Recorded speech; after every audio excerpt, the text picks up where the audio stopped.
Hey guys, welcome back to my channel at ngayon nga ay susubukin natin yung ating ginawang marble box catcher. Tingnan natin kung kaya niya bang sambutin yung mga hole na tatama sa kanya. At ganoon na rin para masubok natin kung gaano kalakas tong ating marble gun. Kung ilang karton ba yung tatagusin niya. At para malaman din natin kung gaano kalakas talaga itong ating marble gun. Nga pala guys, pagpasensya nyo kung hindi tayo tatama sa target, hindi tayo makakabulsay. Totoo niya na hindi naman talaga tayo magaling bumaril. Ginagawa lang natin to para meron din tayong ma-share sa mga tao na gusto ring matuto sa mga ganitong bagay. At ganoon na rin maipakita natin ang ating kaalaman para meron din tayong may dagdag na kaalaman sa iba na tao na gusto ring matuto. At nga pala guys, ito nga pala ang aking gagamitin sa ngayon, itong aking bullpup. Ito po yung pangalawa kong bullpup na ginawa dahil nga po naibigay ko na sa aking kaibigan yung unang-una ko pong ginawa. So yun lang mga guys. Nga pala yung aking target po ay inilagay ko po sa layo na 10 metro o 10 hakbang po na malaki. So sa ganung layo po ay susubukan natin kung gaano po kalakas itong ating marble gun. So let's go guys, try na natin.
guys, ang patama. Halos ilan lang ang tumama sa bilog. Medyo mahirap din talaga mag-sight pagka hindi stable ang patungan ng ating marble gun. So tingnan natin kung nasaan yung mga balang pumasok dito.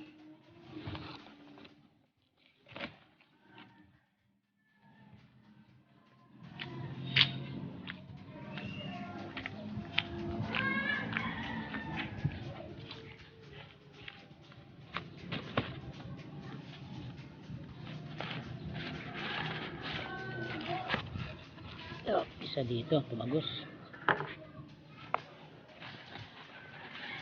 Oops, dalawa.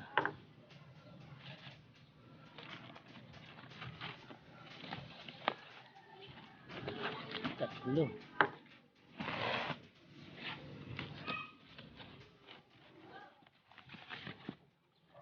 Apat, lima.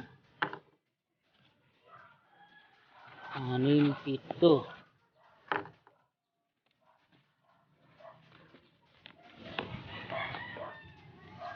8, 9.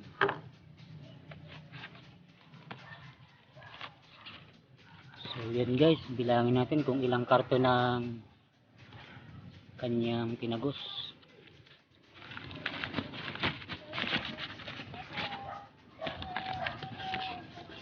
Yan guys, isa, dalawa, tatlo, apat, lima, 6, 7, 8, 9,